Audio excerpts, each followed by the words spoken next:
and we're going to be talking about, all right, still on art, and we're going to be talking about the traditional, all right, craft in Nigeria. With this being said, let's hop straight into it.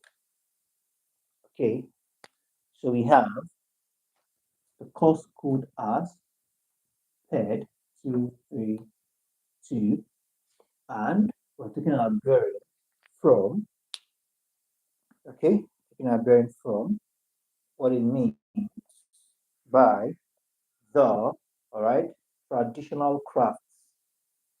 Okay, we have been discussing, all right, so far about art, artistic, and the likes.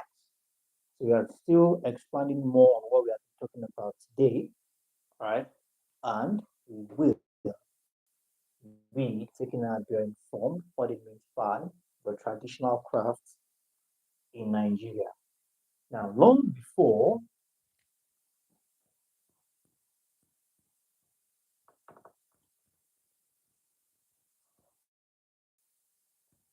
crafts in Nigeria, long before contact with the European travelers and missionaries, craft existed in Nigeria.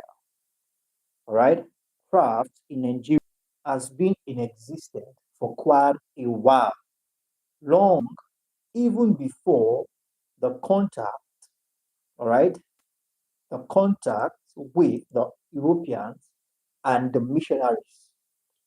The traditional craft of Nigeria are referred to materials of the traditions and practices. Materials, all right, of tradition and practices, meaning that the craft created in Nigeria symbolizes, all right, when we say Nigeria, we are only being generic now. We are only referring to a place, or yeah, a place occupied by different varieties of tribes and tradition, and each of these tribes, each of these tradition, assuming, which is not even an assumption, considering the fact that each and every one of them produce their own craft. So let's take, for example, Yoruba man using craft, all right, the motivation behind his craft or his crafting skill is basically directly linked to his tradition, is directly associated. And don't forget, when we say tradition, tradition is what you have yourself. Traditions encapsulate your belief, your way of life, your values, the things you hold there.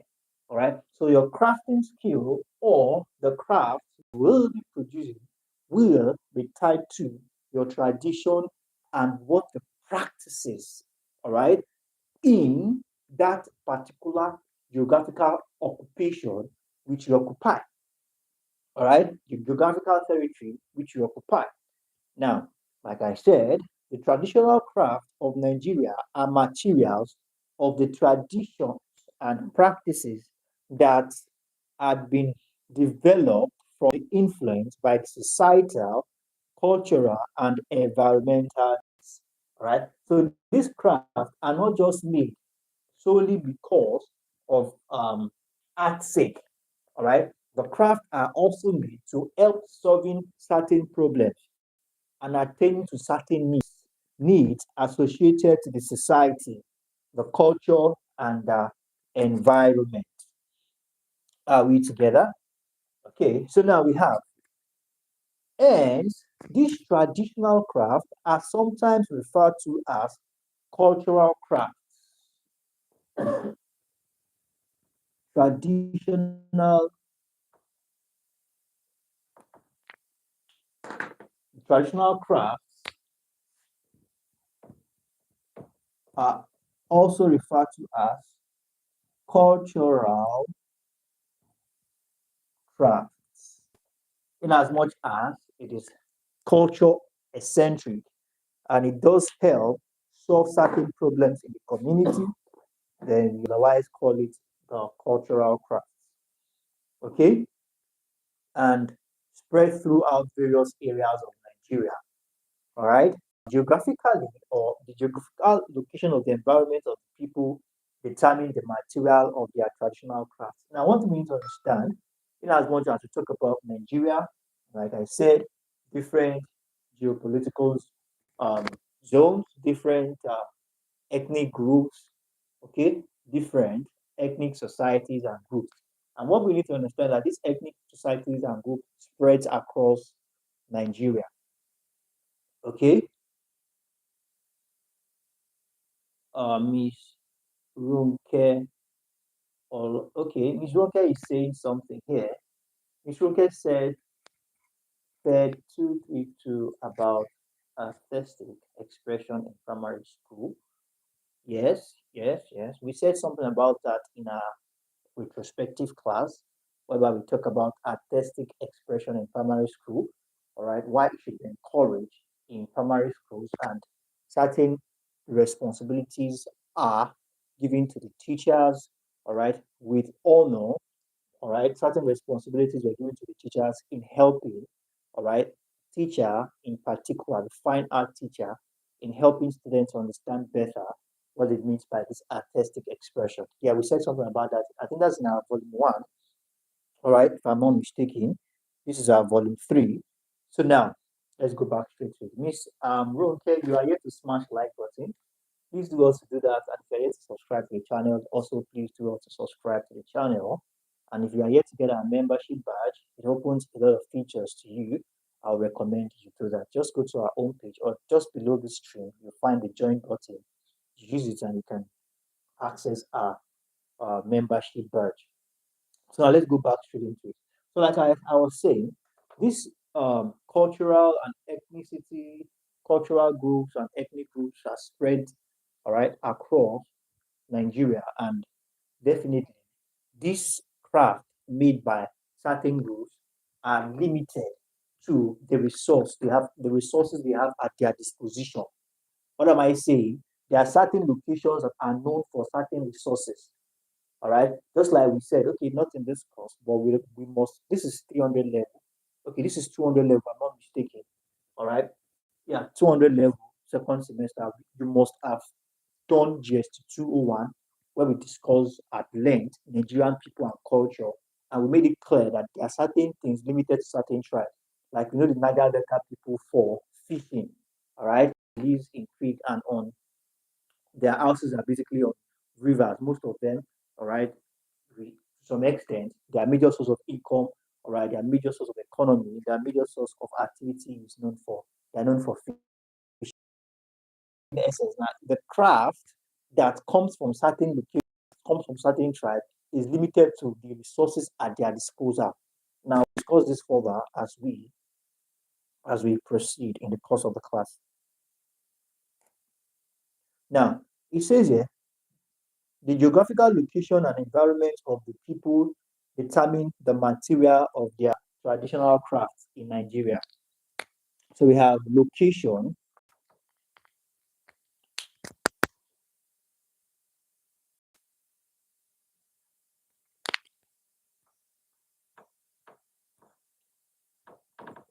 we have location.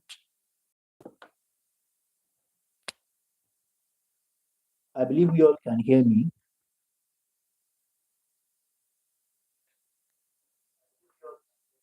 Okay, awesome. So we have location determines traditional crafts. Okay, location determines traditional crafts. Okay, now this also determines the raw materials available. Basically, what we're talking about, the location determines the raw material, and it's the raw material available that you can work on to provide crafts. All right. So now, like we have it here, it says, unlike when we say location determines, it is relatively true because there are some art or there are some All right, crafts that you can find them everywhere. All right, there are some crafts that are practiced. All right, everywhere. The likes of pottery.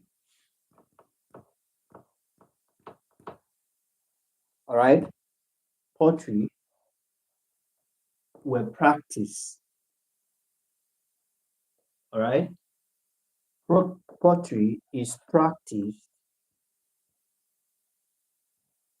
everywhere, irrespective of whether it's in the north. All right, practice is practiced all over, irrespective of the location. It is practiced almost everywhere. All right, everywhere, all over Nigeria. Basically, the raw material to pottery, you can find them anywhere in Nigeria. All right, there are no locations limited to the raw materials for creating this. So now let's talk about some other things. Now we have the leather and brass work. Okay, are we on the same page? Now, just a moment. Now, the leather and brass works are prominent in the northern part of Nigeria. All right, leather and brass work prominent where northern parts of Nigeria. It is prominent in the northern part of Nigeria. All right, that is the leather and the brass work. Now, Nigeria is traditionally rich in arts and crafts, and she is known throughout the world as the richest of the sub-Saharan region with the highest number of ancient artifacts, all right, ancient artistic culture. Okay, let's do that again. Nigeria is traditionally rich in arts and crafts. She is known throughout the world. Nigeria is known throughout the world, all right, as the richest of the sub-Saharan region. Okay, the richest of the sub-Saharan region with the highest number of ancient artistic, all right, with the highest number of ancient artistic cultures. Now, according to Grant in the year 1972, Grant have, all right, Grant observed that when the people talk of art, they usually mean drawing and painting of picture, all right? But when it comes to crafts, we are simply referring to making and shaping of materials with hands, according to Grant. Now, according to Grant, he asserts that craft piece has to be painted and decorated with a design in mind. Now, let's talk about certain, all right, artworks. We have the likes of leather work and skin decoration. Okay, when we talk about leather work and skin decoration, what are we referring to? Now, the prehistorical man, this is people that lived long before history. All right, long, long, long time ago, the prehistorical man is believed to be the first to use animal skin as dress. All right, animal skin, the prehistorical man is believed to use animal skin as dresses. Now, leather work has also been traced to the Egyptian in 2000, in the 2000 BC. All right, records has it that the Egyptians in the 2000 BC, all right, used leather work, and it is believed to have been spread by traders to southern Sahara states and Nigeria inclusive. However, leather work is most popular in the northern part of Nigeria, especially the likes of Kano, Zaria, Ilorin, Jos. All right, leather work. All right, Kano, Zaria, Ilorin. All right, the likes of Jos. Okay, are we on the same page? Now, the production of leather involve the processing of the skin, whereby you have to extract it from the animals like goat, cow, horses, all right, snakes, lizard, all right. Then you have to tan, all right, tanned. Haven't extracted this from their skin, this animal skin, it has to be tanned for preservation. The tanned is when you extract an object, all right, for sun drying. Tanned, it has to be tanned for preservation.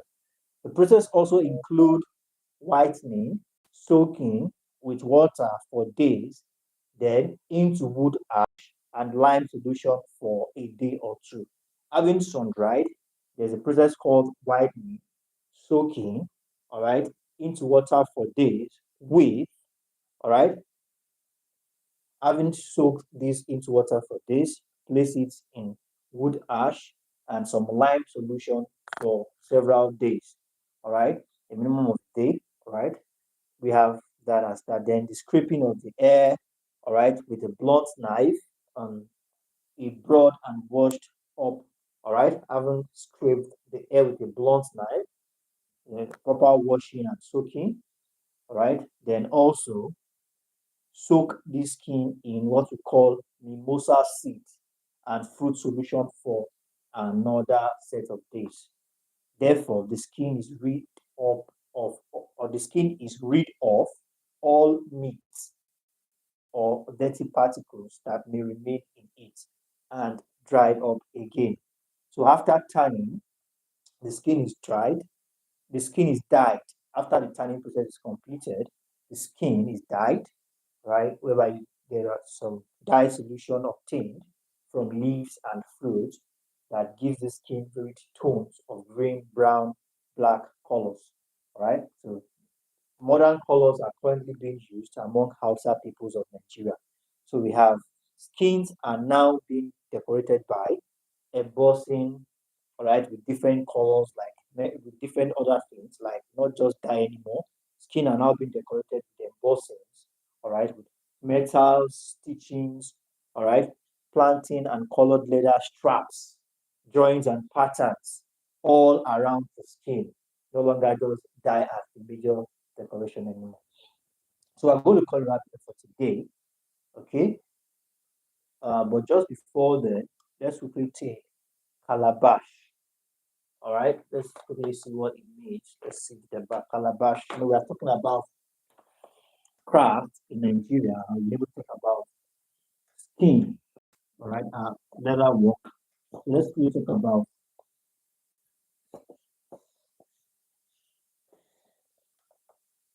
calabash.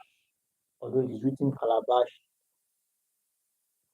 decoration, let's just put a calabash decoration. Calabash is obtained from the creeping, all right, growth plant.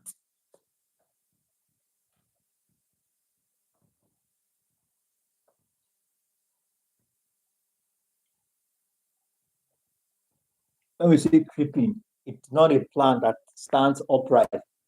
It depends on other plants to survive. All right. Will I say survive? All right. It depends. It attach itself to other plants in order to spread its tentacles. That's why we call it creeping. It's always tangling itself with other. As I see, most time when this plant, you see the farmers usually placing them close to the wall or using a fence of wood or bamboo.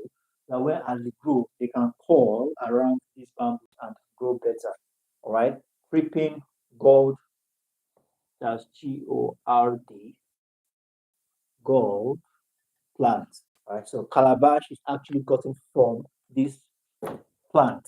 Okay. So let's just call it up here for today. I don't want us to rush into this. So I'm just going to give us an assignment on this. So I want us to do your research. All right.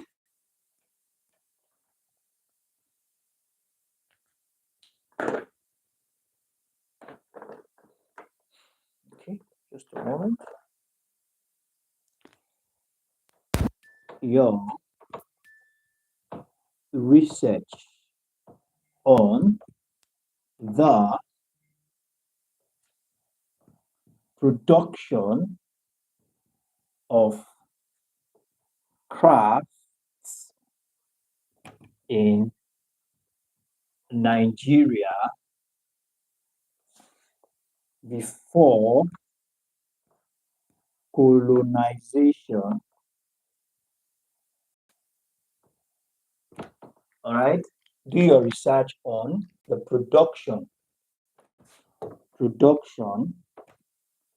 of crafts in Nigeria before colonization.